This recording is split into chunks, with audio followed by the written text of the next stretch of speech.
ജീവിതത്തിലെ സന്തോഷകരമായ നാളിലൂടെയാണ് ഇൻഫ്ലുവൻസർ ദിയ കൃഷ്ണ ഇന്ന് കടന്നു പോകുന്നത്. ദിയയ്ക്ക് ആദ്യത്തെ കുഞ്ഞ് പിറന്നിട്ട് മാസങ്ങളായതേ ഉള്ളൂ. വിവാഹത്തിന് ശേഷം പെട്ടെന്ന് അമ്മയാവണമെന്ന ദിയയുടെ ആഗ്രഹമായിരുന്നു. മകനാണ് ഇന്ന് ദിയയുടെ ലോകം.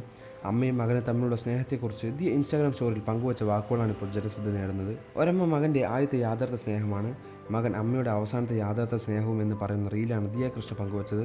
അതേസമയം ദിയയ്ക്ക് പലപ്പോഴും വിമർശനം വരാറുള്ളത് അശ്വിൻ അമ്മയോട് കാണിക്കുന്ന സ്നേഹത്തെ അംഗീകരിക്കുന്നില്ല എന്ന് പറഞ്ഞാണ്. അമ്മയേക്കാൾ ഒരു മകൻ പ്രാധാന്യം നൽകേണ്ടത് ഭാര്യയ്ക്കാണെന്ന് പറയുന്ന വീഡിയോകൾ ദിയ ഇടയ്ക്കിടെ പങ്കുവയ്ക്കാറുണ്ട്. ദിയയുടെ ഭാര്യയെ വേദനിപ്പിച്ചാൽ പണം അപ്രത്യക്ഷമാകും. അത് ശാപമല്ല, കർമ്മമാണ്. ഒരു പുരുഷൻ്റെ ജീവിതത്തിൽ മാതാപിതാക്കളായാലും സഹോദരങ്ങളോടും പ്രധാനങ്ങൾ നിങ്ങളുടെ ഭാര്യയാണ്. നിങ്ങളെ വളർത്തിയത് മാതാപിതാക്കളായിരിക്കും, പക്ഷേ അവർ ജീവിച്ച പങ്കാളിയോ സോൾമേറ്റോ അല്ല. സഹോദരങ്ങൾ രക്തബന്ധമാണ്, പക്ഷേ അവർക്ക് മറ്റൊരു ജീവിതമുണ്ട്. നിങ്ങളുടെ മക്കളെപ്പോലും എത്രയധികം സ്നേഹിച്ചാലും അവർക്ക് അവരുടേതായ ജീവിതവും ജീവിത പങ്കാളിയും ഉണ്ടാകും. നിങ്ങളുടെ ഭാര്യ മാത്രമാണ് ജീവിതത്തിൽ തുടർന്നെന്നായിരുന്നു അന്ന് ദിയ പങ്കുവച്ച വാക്കുകൾ. ദിയയുടെ അഭിപ്രായങ്ങളിൽ വൈരുദ്ധ്യം പ്രകടമാണ്. പലതവണ വിമർശനം വന്നിട്ടുണ്ട്.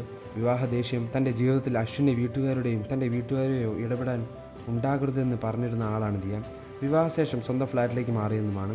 എന്നാൽ അശ്വിനും ദിയയും വിവാഹശേഷം ഭക്ഷണം കഴിക്കാൻ എത്തുന്നത് തൊട്ടടുത്ത് ദിയയുടെ വീട്ടിലാണെന്ന് വിമർശകർ ചൂണ്ടിക്കാട്ടി. എന്തുകൊണ്ടും ദിയയും അശ്വിനും ഇത്തരം കാര്യങ്ങൾ സ്വയം പ്രാർത്ഥനയില്ലെന്ന ചോദ്യവും വന്നു.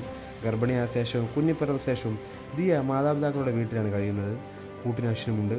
സ്വന്തം ഫ്ലാറ്റിൽ കുക്ക് ചെയ്യാൻ തുടങ്ങിയതായിരുന്നു ദിയ. എന്നാൽ പിന്നീട് ഇവരെ എപ്പോഴും ദിയയുടെ മാതാപിതാക്കളുടെ വീട്ടിലാണ് ഭക്ഷണം കഴിക്കാൻ കണ്ടത്. സഹായത്തിന് ആരെങ്കിലും വേണം. തൻ്റെ വീട്ടിൽ പാചകവും മറ്റും സഹായിക്കാൻ 2 പേരുണ്ടായിരുന്നു. ഇവിടെ ഞാൻ ഒറ്റയ്ക്കായി പോയി. അശ്വിന് കുക്കിംഗ് സഹായിക്കാൻ പരിമിതിയുണ്ട്. എനിക്ക് അശ്വിനേക്കാൾ കുക്ക് ചെയ്ത് പരിചയമുണ്ട്, പക്ഷേ സഹായിക്കാനുണ്ടാകും. ഇപ്പോൾ ഒറ്റയ്ക്ക് ചെയ്യാൻ പറ്റുന്നില്ല. കുക്കിങ്ങും ക്ലീനിങ്ങും എല്ലാമായപ്പോഴേക്കും ഞാൻ ചത്തുപോകും. ഇവിടെ മൊത്തത്തിൽ തൂത്തു തുടയ്ക്കുന്നത് ഞാനാണ്. എല്ലാം കൂടെ ആയാൽ ജീവിതം വെറുക്കും. ജീവിതം വെറുത്ത് കുക്ക് ചെയ്യണമെന്ന് എനിക്കില്ല. ഒരാൾ സഹായത്തിന് വേണമെന്നുണ്ടെന്നും ദിയ അന്ന് പറഞ്ഞിരുന്നു. കുഞ്ഞി പിറന്ന ശേഷം ദിയയ്ക്ക് വന്ന മാറ്റങ്ങളെക്കുറിച്ച് നേരത്തെ അശ്വിൻ സംസാരിച്ചിട്ടുണ്ട്. മുമ്പ് ദിയയിൽ നിന്നും തനിക്ക് കിട്ടിയ ശ്രദ്ധ ഇപ്പോൾ കുഞ്ഞാണ് കിട്ടുന്നതെന്ന് അശ്വിൻ എന്നും പറഞ്ഞു. ഹേറ്റേഴ്സിനെ പോലും ആരാധകരും ദിയ കൃഷിക്കുണ്ട്. ദിയ എന്ത് ചെയ്താലും കുറ്റം കണ്ടുപിടിക്കുന്നവർ സോഷ്യൽ മീഡിയയിലുണ്ട്. വാർത്തകളും വിശേഷങ്ങൾ അറിയാൻ ഈ വീഡിയോ ലൈക്ക് ചെയ്ത് ചാനൽ സബ്സ്ക്രൈബ് ചെയ്ത് സപ്പോർട്ട് ചെയ്യുക.